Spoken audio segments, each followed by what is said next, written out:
At that moment I definitely realized it, you are stuck in an endless loop. A miserable, horrific, and utterly destructive cycle. I couldn't tell. Were the memories all there was? Or were there repetitions that I couldn't even remember? It was as if Presepe and just him were doomed to return to the same place and the same past. He had no idea what was happening, but he had vague suspicions. It must have been because of the dazzling light that surrounded her body and his when Presepe threw herself into the lake. However, Fenrik could not trust himself. He had no idea how many times this episode had happened. He wasn't even sure where the real past ended and the future he actually lived in began. So I got tattooed. Each sheet separately? Yes, in the beginning there were only tree trunks. Because I was afraid I would forget. I used to carve it whenever something important happened. That's why I chose a tree. So I could remember and reaffirm my decision, leaf by leaf. And every time I engraved a new leaf, I thought, given their number, it seems that there were many moments to strengthen your resolve. That I will find a way to save you from this cycle. I don't know how you'll take this, but it's beautiful. Really amazing. Do you have any idea how I felt when you said that while looking at my chest? Fenrik's expression was a little conflicted, and he placed his hand on Precipice's cheek. More than hundreds of times. I kept going. Every time Presepe dies and the cycle begins again, Fenrik is thrown back to the battlefield, as if caught in a relentless current. He had witnessed her death with his own eyes countless times, but there were many instances where he had not witnessed it. Every time her unnoticed death occurred again, the cycle began again, Fenrik thought. You must have died again somewhere, cruelly and unjustly. Little by little I started to understand. Throughout the endless repetition, Fenrik did not remain idle. It wasn't difficult. I already had all my memories. Unlike others, like you. As Presepe was able to advance in the game little by little, or in other words, as Fenrik's knowledge of the future expanded, the amount of information he could gather also grew. The first thing he discovered was this: when certain individuals appeared, he was powerless to act. Especially Dietrich, Ivan, Siegfried, Noah Duverne, and Prince Atari. And they were the only ones who led Presepe to her death. Each of them has different causes, and each of them has different methods. However, when Presepe was not in a relationship with these men, Fenrik was able to move and speak freely, as he pleased. Whatever that entails. I prepared it myself.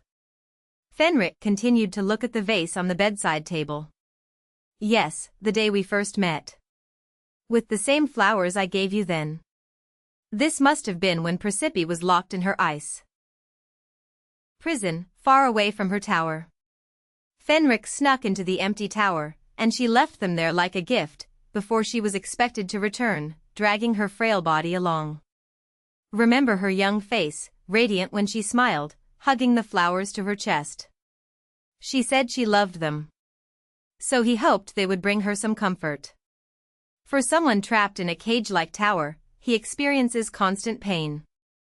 This was Fenrik's prayer. One day, I thought, and that was after hundreds of endless episodes. What if I just robbed you? He couldn't understand why, but on the day Presepe threw herself into the lake, that day alone, he was able to get close to her. But it was also the only time she had acted unexpectedly instead of going straight to the banquet, so he couldn't be sure that it would work. However, he decided to try. Somehow, I had to get close to her before these insufferable men showed up. I expected that, but it wasn't easy. No matter how many times he tried, Presepe never acted as unexpectedly as she did that day. Instead, she headed to the banquet hall as if she had given up on everything, her face as pale as a corpse, like a cow being led to the slaughterhouse. It was one of those countless festive banquets, endlessly repeated. That day too, all I could do was watch you. Fenrik clenched his teeth as he stared at the male figures that approached him one by one. It was disgusting. These same men who had tortured harassed and manipulated Presepe remembered nothing and were on the verge of repeating their actions. He wanted to kill them all. But unfortunately, Fenric couldn't even get close to them, especially while the game was progressing. But then someone showed up and talked to me. "You're doing something interesting, aren't you?" He was a man with blonde hair and blue eyes. Fenric still remembered him clearly, those terrifying eyes that sparkled in the moonlight, sending shivers down his spine. "It's a pity that no matter what you do, you'll never get close to her." Then he told me. This world is man-made, that it was all fake. At first, Fenric thought he was crazy. He was planning to ignore him and leave. But then... "You've been repeating this endlessly, haven't you? With that woman." The man's next words made Fenric freeze in place. "Do you want to see? The past and the future you have not yet witnessed." The man, Vidar, smiled weakly and extended his hand. Suddenly, small screens appeared, images to be specific. These were pictures of Presepe in pain. Her body is shackled, writhing in pain. Her skeleton hangs lifeless in a room full of strange specimens. She collapsed due to vomiting blood after ingesting the poison. She has died many times and suffered more than you can imagine. And this will continue. It will not change, because she is the hero of this world. Vidar scoffed at Fenric's confusion. This world exists only for her. But how can a world exist only for the sake of inflicting suffering on one person? As if reading his thoughts, Vidar continued. Her fate is to be manipulated and brutally disposed of by these men. What? Haven't you ever wondered why you couldn't even get close to her? In this fake world, that's because you're not the male hero. It was nothing. You're just an extra with no name or face. An unimportant NPC with no specific role, who can't even appear. No matter what I did, I could never reach her. If she had not spoken to you out of kindness, apart from the predetermined story, you would not even have the memories you have now. You would have been nothing, just a non-existent entity. Fenric, who was speaking quietly, let out a bitter laugh. In fact, his very existence had been a glitch ever since that day. When Presepe gave him her sword, he began to remember her. When, despite being just an NPC, he dared to have a goal, to meet her again.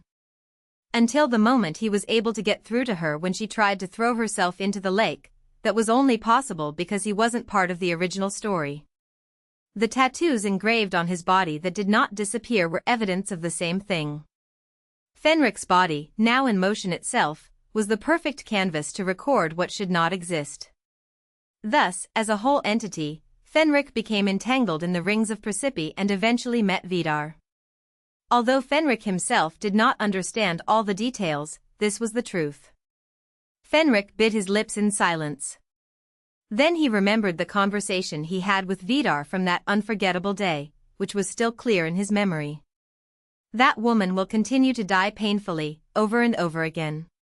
Who are you? Who could know such secrets? Who can clearly depict to us the events of a future that has already been determined and a past that no one else can? Remember? But Vidar did not answer Fenric's question. Instead, he said something else.